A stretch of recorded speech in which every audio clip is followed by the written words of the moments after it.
then you want to value everyone's stories, by the way. Everyone's story is important. But historically, the narratives of proletarian folks, even middle class folks, were not considered as valid. Their knowledge was not considered as valid. What they have to share with the world wasn't considered as valid. Because we were operating from a positivist paradigm, right? Which has to be objective, scientifically based, so on and so forth, right? So, standpoint theory argues, you cannot really talk about proletarians if you don't know how they live their life on a daily basis. So if you're going to do research with them, you need to make sure that you listen to their stories. You don't come to their community and be as the expert. They are the experts. They should be the one telling you what's happening in their daily life. So basically that's where the word standpoint theory originates from. But like I said, it's all about naming. The process of naming is very important. If you don't have the language to name very formal question, then you are in bad shape. Because you might be experiencing some forms of depression, and you don't have the language to articulate what they are. But you know how it feels, you know how your heart, your soul are affected by it, right? And that's where standpoint theory comes in, okay? So I'm not going to spend too much time on Marxism, although I could spend the whole night talking about it. But that's not the point of today's class, so I'm going to move on, if that is okay with you. You know a lot about Marxism. Yeah. You're pretty knowledgeable about it. I know a lot now. All right, okay. So, I mean, if you want to know more, you can come to my office. I'll be happy to share more, a bit more with you. But I really want to move on for time's sake, okay? In any case, so that basically hopefully shed light on standpoint theory, okay? Now, earlier I talked about feminist epistemology and feminist theory. I'm just going to combine those two. Again, I already touched upon it. What I was talking about standpoint theory. Again, it's about moving women from the margin to the center, right? Because before, women experiences were not taken seriously. Were not taken into account. So men, predominantly white male, privileged white male, not just white male, privileged white males, who tend to be homosexual white males, they would speak on behalf of women as if they know what women are going through on their daily lives. So in other words, they would misrepresent the reality of women. Instead of engaging women in the research, and instead of engaging women in the dialogue, where women will come to voice, will talk about their own experiences, they would completely disregard that. They would just speak on behalf of them. In other words, they cannot represent themselves, therefore they have to be represented. And that's how many people who operate from a positivist paradigm see many participants, marginalized participants. And women are certainly one of them.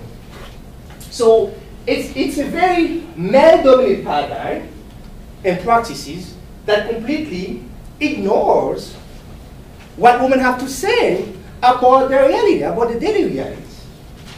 Okay? So that's the overall picture of feminist theory, feminist epistemology. But there's been some split in the feminist movement. So you have white middle class women who talk about sexism, to which many women can feel connected, right? You are a woman, I'm a woman, we are in the struggle together. But what about race? What about class? What about nationality? You see? So you are, I'm just going to use that as an example. You are a privileged white woman. You get to go to school to get a PhD. You get to acquire a certain type of knowledge. You get to defend yourself. You get to understand how the patriarchal system works against you. And you're going to speak on behalf of all women, right? From your privileged standpoint. Does that make sense? But you're not taking into account how race plays a part in the marginalization of women of color. And particularly poor women of color. You see? So in the 50s, 60s, the feminist movement was dominated mostly by privileged white women who were fighting against sexism. Yes. Okay, so that made me think about, so when, like, for instance, women were trying to get the right to vote. Right. It took the men, at least the way I understand it, it took the men to say women should have the right to vote for women to get it. So what seems like what you just said is, even though I don't necessarily, I'm just going to go with this scenario here. So I'm this privileged white woman who can come in, and then I'm going to speak for all women. So it seems like then, even though I don't understand the standpoint of other races, that it would take someone in that position to be able to pull. Is that I need more clarification? Okay, I'm gonna correct you. I'm gonna make. Yeah, I don't know if I'm a right. minor Some correction. clarification. Minor correction. Minor correction. It was just men who decided to do that. It was because of women's movement, or the women's movement. I don't think men did it out of their good heart. They were challenged to do that. They were challenged to change the law. It wasn't because they were so good people. They were good people. Oh, we have compassion for those women. Let's allow them to vote. It took decades of struggle by women. Right. Right. In order for men to change the law that they created. Right. White men in this country and men in other countries. Black women in other countries. Right? So it wasn't like I said, it wasn't out of the good heart. They were trying to do it. Right. What I'm trying to say is that women who are coming from a privileged standpoint, white women, they felt that what was really important is sexism. Because you are a woman, I'm a woman, we're all victims of sexism. Why not uniting? Why not putting our heads together and fight against patriarchy? Which was a good start. But women of color who were able to make sense of their environment, who had some level of education, and say, wait a minute, yes, we need to fight against sexism, but all forms of oppression are interrelated, are connected. So we cannot just talk about sexism without about racism, because racism affects me as a woman. Perhaps you don't have to talk about it because you just happen to be white, you have white privileges, but what about us who are not white? So we have to talk about sexism and racism and also classism for poor women of color. Say, wait a minute, I'm poor and I'm a woman of color. So I have like 3 forms of oppression to battle against. Sexism, racism, classism. So this is why you have people like Bell Hooks who say, wait a minute, I do appreciate your stance against patriarchy. I do appreciate you taking a stance against the sexist system, but we also need to include race and class. I'm not saying what you're doing is bad, but let's add to it. It's not complete. Does that make sense? Am I feeling you? Yeah. I didn't word my question well, and I appreciate all you said because it's all right. But what I want to know, what I'm trying to suggest, and it's really just a question. I don't know. Yeah. Does it take? It seems like it would take some of the people in the positions of power, the privilege, to help move that to. I realize we need the people's standpoint. We need research from their point of view. Yeah. But it seems like also, if we don't have the people in the quote-unquote positions of power and the privilege to help change the viewpoint of the rest of the world, then it seems that we make less progress. Absolutely, we do need people. Don't get me wrong, not all men are sexist. Not all men benefit of sexism. There's a question about it. All men benefit of it. But not all men oppress women. Right. So you may have women in power who are pro-feminist, who understand that the world is run by women. You are the pillar of the world. Without women, we'll be completely in bad shape, right? So there are men who actually put this and say, wait a minute, we have to change the course of things. We have to change the way we do things. We have to include women in the power structure. But those men won't do it if you women did not fight for it. That's what I'm trying to say. Okay. Does that make sense? Yes. All right. Then you have Bell Hooks, Patricia Hill Collins, Judith Butler, who's a white woman, and she's queer. And I'm going to talk more about that, about queer theory. I'll get there. movement. You have Angela Davis, African-American woman, Alice Walker, and those women make the claim, wait a minute, we need to look at how multiple forms of oppression intersect. See, this is why they sort of added many things to the movement, to the women's movement. Right? Then you have women of color, a woman in the third world, who also have something to say about the feminist movement. Because there are many feminists from the West, not necessarily from the US only, but from the West who go to India, Pakistan, Haiti to do research. And they bring a Western, they do it in a very Western way. They bring their Western mentality and try to impose it on women in the third world. What makes sense to you in the West may not make sense to me, right? What you're experiencing as a woman in the US may not necessarily be what I'm experiencing in India. You see? So they said, wait a minute, what about us? We also want our voice to be included. There isn't much about this in the book. I just have kind of a weird question. Is Bell Hooks supposed to be capitalized? Is that a woman? It's a woman. Name. Okay, just like that. Yeah. It's lowercase. It's lowercase. Yes. Yeah. That's what I was wondering. Oh, but she spells it with lowercase. Yeah, that's lowercase. why. Yeah, that's right. Okay, Oh, she okay. does. Yeah. Well, it's just. I just It wasn't. What It wasn't. it It was. wasn't. It I wasn't didn't know if it was typed. like a term or. Okay. Yeah. Thank you. In any case, listen, wait a minute. We need to understand our struggle. And in Afghanistan, women are not allowed to go to school. And what do you know about that? So why don't you, again, that goes back to standpoint theory. Let's be in the ground with me. You need to talk to me and give me the dialogue. Otherwise, you're going to make a lot of speculation about my daily realities.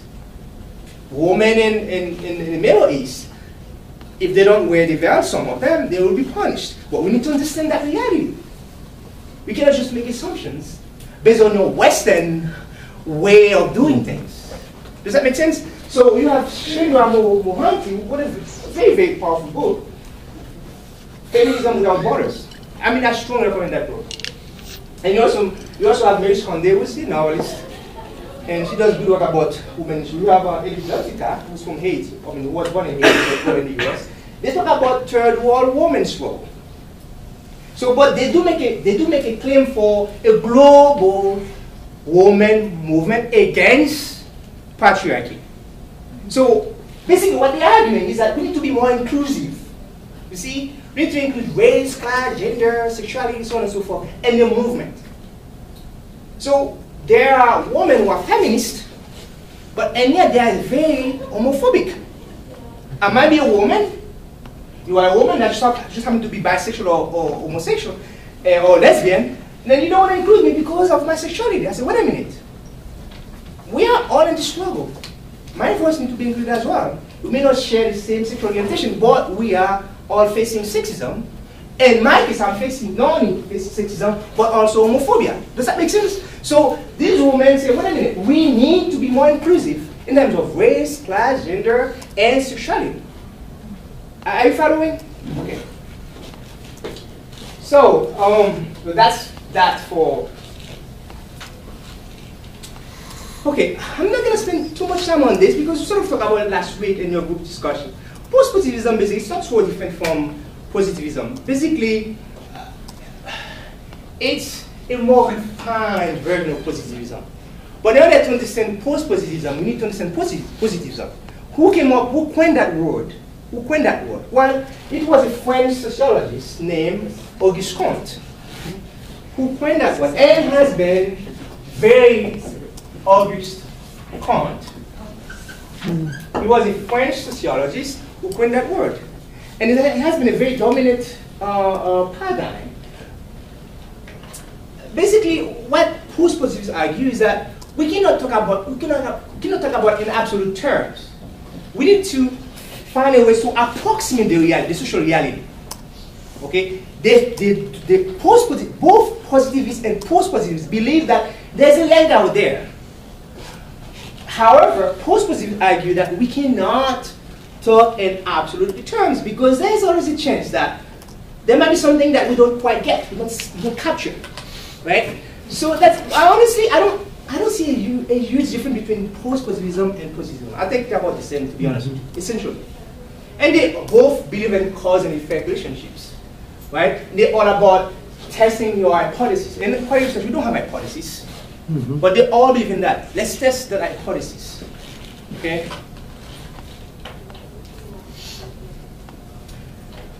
Then you have the interpretive strength. Sorry, it's really all about meaning, construction of meanings that occurs through social interaction between people, right? And again, that's really the core of qualitative research. Because remember, like I said earlier in the beginning, qualitative research is all about making meanings of social reality. And how do you do that? You do it through social interaction. You do it through dialogue. You do not make assumptions based on your positivist standpoint, but you engage people in dialogue. And through engagement, by engaging people in dialogue, then we, the people who are engaged in dialogue, create meanings, right? And whatever experience that the people that you engage in share with you, that experience should be considered as valid knowledge. Does that make sense? Whereas for someone who believes in post or positivist approach, they don't understand, they don't really place enough value on people's experiences. And they do not believe in subjectivity. Because remember, it's all about subjectivity. You know, when you are engaging in dialogue, the way you make sense of the reality based on your prior experience, based on your race, class, gender, social class, sexuality, so on and so forth. So the meaning is co-constructed by people who are involved in the social interaction. Does that make sense? So meaning is not something that is there that we're going to touch. It's something that we construct as we interact in.